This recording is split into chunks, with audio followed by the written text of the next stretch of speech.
portal rumah belajar belum? Apa sih rumah belajar itu?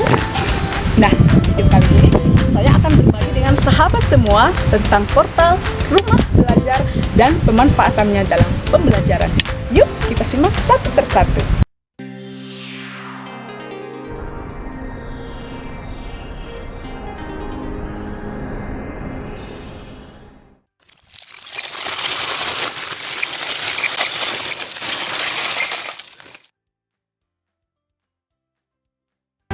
Halo sahabat, kembali bersama saya Lindon Riri Siregar.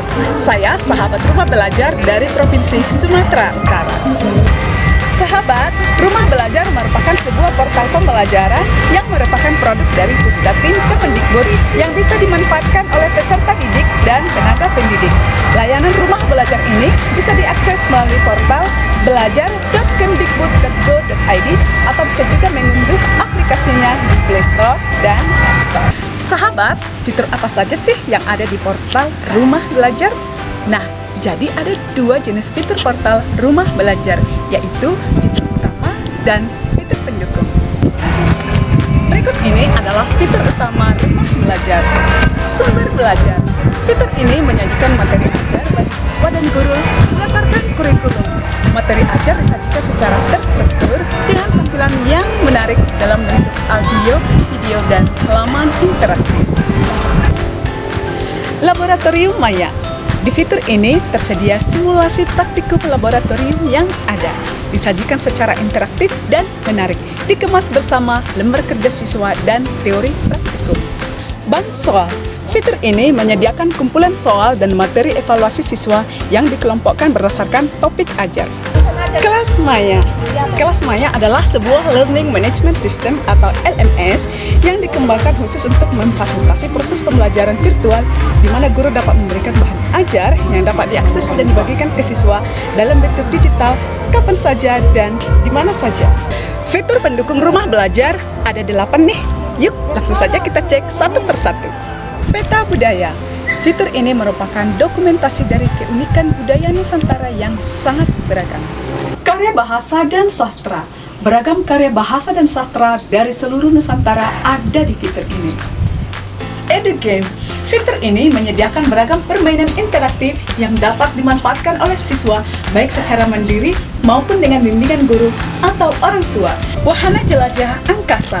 Fitur ini memberikan referensi tentang penjelajahan angkasa dengan berbagai keunikannya. Buku sekolah elektronik. Fitur ini menyediakan berbagai macam buku pelajaran yang bisa kita unduh setiap saat. Blog pena. Blog pena berisi tulisan-tulisan dari berbagai kalangan yang sangat peduli terhadap dunia pendidikan. Siapa saja bisa mendaftar dan berkontribusi melalui blog pena ini. Pengembangan keprofesian berkelanjutan (PKB). Fitur ini merupakan tempat bagi tenaga pendidik untuk mengembangkan dirinya. Banyak sekali pelatihan-pelatihan yang bisa diikuti, termasuk salah satunya Pembatik 2021. Augmented Reality. Media pembelajaran alternatif dengan menghadirkan objek tambahan berupa teks, suara, gambar, video, objek 2 dimensi maupun 3 dimensi. Nah, bagaimana sahabat? Semua fitur-fitur itu sangat menarik bukan? Tunggu apa lagi? Kunjungi portalnya segera atau unduh aplikasinya di Play Store atau App Store. Sahabat, berikut ini adalah praktik baik yang sudah saya lakukan di kelas saya dengan memanfaatkan fitur sumber belajar dan buku sekolah elektronik rumah belajar. Yuk kita simak videonya. Halo sahabat, di video ini saya akan berbagi praktik baik tentang pemanfaatan rumah belajar dalam pembelajaran. Saya akan memanfaatkan fitur sumber belajar dan buku sekolah elektronik. Di sini saya menggunakan model Discovery Learning. Pada tahap stimulasi, guru memberi contoh teks tulis deskriptif tempat wisata kepada peserta didik dan meminta peserta didik menemukan arti dari 10 kosakata baru yang ditemukan dalam teks tersebut menggunakan kamus.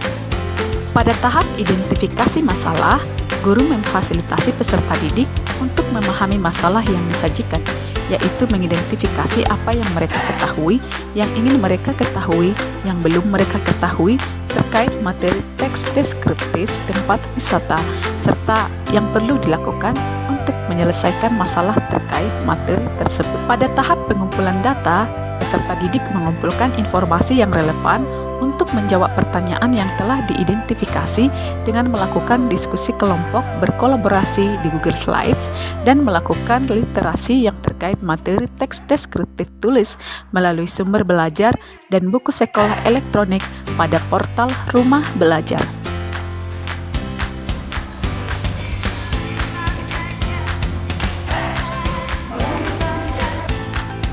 Pada tahap pengolahan data, peserta didik mengolah informasi yang mereka peroleh dan mempresentasikannya di depan kelas. Di tahap verifikasi, peserta didik melakukan tanya jawab saat presentasi, menerima masukan, tanggapan dari peserta kelompok lainnya, dan menerima koreksi dari guru untuk mengecek kebenaran dari hasil diskusi kelompok yang mereka sajikan dalam presentasi.